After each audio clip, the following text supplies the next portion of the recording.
Doctor Doom is the best Marvel villain and one of the biggest bad guys in fiction, but he's never had a good live-action adaptation. In the 1994 movie, he looked like someone in a cosplay outfit. In the 2000 movies, he was Elon Musk with lightning powers. Nobody even wants to remember Fan4Stick. And in Avengers Doomsday, he's going to be connected to Iron Man, which only happened 2 times in the comics. How is it possible that such an iconic character with so many amazing stories has never been done right in the movies? It's because he's tough to pull off on the big screen. But today I'm going to explain how Marvel can make him work in Doomsday, even without any buildup. The first thing the previous adaptations got wrong was his origin story, which is super interesting, but way too long to fit into a Fantastic Four or Avengers movie, so they always end up cutting it down. I know this sounds like an excuse, but let's take a look at Doom's full origin. In the comics, Victor was born in the fictional nation of Latveria. He's Romani with a dad who was a doctor and a mom who was a witch, and he saw both of them die when he was a kid. Victor's dad died while escaping from the corrupt Baron of Latveria's soldiers, and his mom made a deal with the demon Mephisto, who trapped her soul in hell. Taking the best of both worlds, Victor combined his scientific genius with his mom's arcane texts and swore to free the people of Latveria and get revenge for all the injustice he'd faced. Thanks to his smarts, he earned a scholarship to study in the US, where he met a young Reed Richards who didn't have powers yet. Obsessed with pushing the limits of science, Victor built a pretty complex device that was doomed to fail, since Reed warned him that his calculations were off. Victor ignored him. The thing blew up, and it left him with a tiny little scar that would haunt him forever. He got expelled and blamed Reed for it, kicking off one of the biggest rivalries in comic book history. After that, Victor traveled the world. He forced some monks at a monastery in the Himalayas to build him a suit of armor, but because he was impatient and stubborn, he didn't notice the armor was still hot. As soon as he put it on, the mask burned his face, and he chose never to take it off. He called himself Dr. Doom, mixing his dad's title with his mom's magical side, and went back to Latveria to keep his promise. He overthrew the Baron who had his dad killed, and took over as the absolute kind but totalitarian ruler of the country. With all of Latveria's resources behind him, he built advanced weapons and robots, and tried to take over the world, because he believed he was the only one capable enough to lead it. It's only after all that when he becomes a villain for the Fantastic Four, and later the Avengers. But that whole origin story could fill an entire movie on its own, and there wouldn't even be any superheroes in it. I know they don't need to show all of this the first time Doom shows up in a movie. His full backstory wasn't even told until Books of Doom came out in 2005, 43 years after his debut in the comics. Still, there's no doubt Victor is way more interesting because of this background, kind of like Magneto. Maybe the best way to adapt him would be to take the Darth Vader route. Bring him in as a powerful villain in his first appearance, then slowly hint that he has this deep backstory, and years later make a prequel about his origin. The problem is, aside from Star Wars, doing villain prequels wasn't a trend in the 2000s, so Fox ended up chopping out Victor's whole origin in the Tim Story movie. They erased his Romani heritage, his parents, Latveria, and his magical side. All they kept was his rivalry with Reed and turned him into a billionaire with an ego bigger than Mount Rushmore. That was something they could explain in 5 minutes and still give more screen time to the Fantastic Four. By 2015, telling villain stories was a trend, thanks to Sony's Spider-Man-less universe. So we could have gotten a Doom prequel then. But Fan4Stick strayed way too far from the comics, had tons of production issues, nobody liked it, and it flopped at the box office. Plus, I doubt anyone wanted to watch the childhood and teen years of that version of Doctor Doom. He wasn't Romani either and had nothing to do with magic. They turned him into a spoiled hacker. That brings us to Doomsday, which has the impossible task of telling all this in 2.5 hours, while also bringing the Avengers back together for a multiversal adventure. The best option would have been to make an entire Doom movie between First Steps and Doomsday so we could learn his full origin by adapting Books of Doom. But even so, the Russo brothers can still get a lot out of the character. The key is to present Victor as a misunderstood genius with a massive ego who suffered the loss of his loved ones. Sue Storm implies that this is the case in one of the teasers, which starts with her saying that Victor was kind and caring until something happened and left him broken. In that same teaser, we see Victor grieving in front of a mural depicting a woman and a little girl. These are most likely his wife and daughter, who we should see in flashbacks to develop Victor the same way they did with Thanos in Infinity War. Later, Doom says that the heroes have been living stolen lives and that they need to give them back. If we connect all the dots, it looks like Victor was an ally of the Fantastic Four until his family died in an incursion or an experiment gone wrong, and that's when he became a villain seeking revenge. I'm willing to bet that he resents Steve Rogers, who apparently stayed in the Fantastic Four's universe after the events of Endgame and caused an incursion. Sure, they changed the characters from the comics, but Victor's backstory is going to be the same. Someone who lost his loved ones and believes his actions are justified as revenge, except instead of going after the Baron of Latveria, he's going to go after Steve Rogers. That's much more interesting than him being an evil billionaire who's mad at Reed because he wants his girlfriend.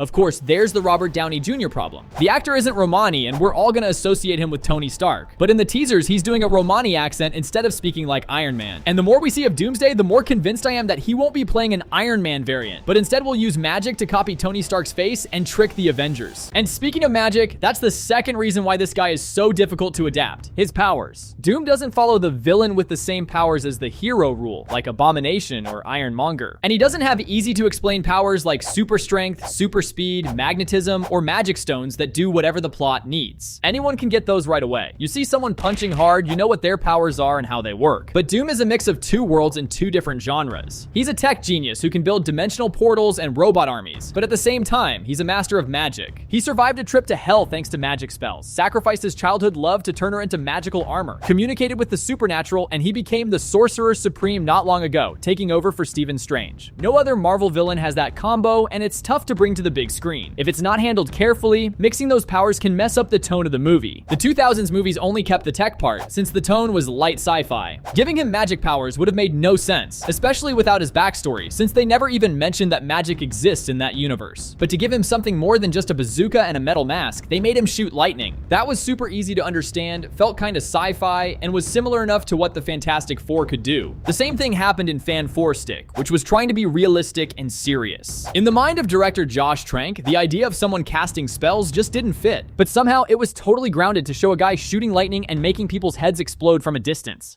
Luckily, the MCU shouldn't have this problem. Marvel's already introduced tech geniuses like Tony Stark and Hank Pym, so super advanced futuristic technology is an everyday thing. And thanks to Loki, Wanda, and Doctor Strange, we know that magic exists and we're used to it by now. In Phase 3, they made an entire movie explaining the fundamentals of magic. In Multiverse of Madness, they showed us the difference between magic and sorcery. And in 2024, they made a whole series about witches with all kinds of spells and flying broomsticks. So this new Doctor Doom can have the same powers as in the comics, because no one needs an explanation for how nanotech or magic works. We just need to see him leading an army of Doombots and making green spell circles like Strange does, and everyone will get what his powers are about. And that's exactly what they're doing. In the trailers, we've already seen that Doom has various magical abilities that allow him to change his suit in midair, stop Thor's Stormbreaker, and enchant the Sentinels to attack the X-Men. This is the perfect combo we've never seen on the big screen before. Doom using magic to command an army of killing machines. No one had tried this before because it needed a universe where magic and tech could exist side by side, like in the comics. The third thing they never get right is Doctor Doom's motivations. This is what makes him so compelling in the comics. He doesn't laugh like a maniac or enjoy hurting people. He truly believes he's doing what's best for the world. In his mind, he thinks he's saving and helping people. That's why he defeated Red Skull and prevented him from taking over the world, stopped several alien invasions, and helped defeat Onslaught when the planet was in danger. But at the same time, Doom's a walking contradiction. He knows there are innocent victims when he fights the Fantastic Four, and he won't work with the heroes to actually make the world a better place. Plus, all his plans to save the world always have a dark twist. In the 2015 Secret Wars, the entire multiverse is about to be destroyed because of the incursions, and everyone is going to die. The heroes can't do anything, so Doom steps in at the last minute to bring together the remains of several worlds and create Battleworld, a new planet where everyone lives in peace and harmony. Doom saves the day, but the dark twist is that he crowns himself emperor and brainwashes everyone. He steals Reed Richards' wife and children, turns the Thor Corps into his police force, and lobotomizes Galactus so he can guard his castle. More recently, in One World Under Doom, Victor convinces the United Nations to give him absolute control over Earth to create United Latveria. In a single day, he puts an end to every war across the planet, eradicates Hydra, and establishes free universal healthcare and college education. On the second day, he cures the Thing by turning him human again and opens the borders of every country in the world. He allows free trade, lets everyone move to whatever country they want, and doubles the global GDP. The only ones who oppose his peaceful reign are the Avengers, who seem completely irrational until they discover that Doom gained unlimited power by feeding on the souls of Latveria's citizens, like the machines in the Matrix with their human farms. Doom fixed the world by sacrificing an entire country because he believes the ends justify the means. He is clearly a villain, a jealous bitch, and a power-hungry bastard, but he doesn't want to watch the world burn like the Joker. He almost wants to help people, but on his own terms.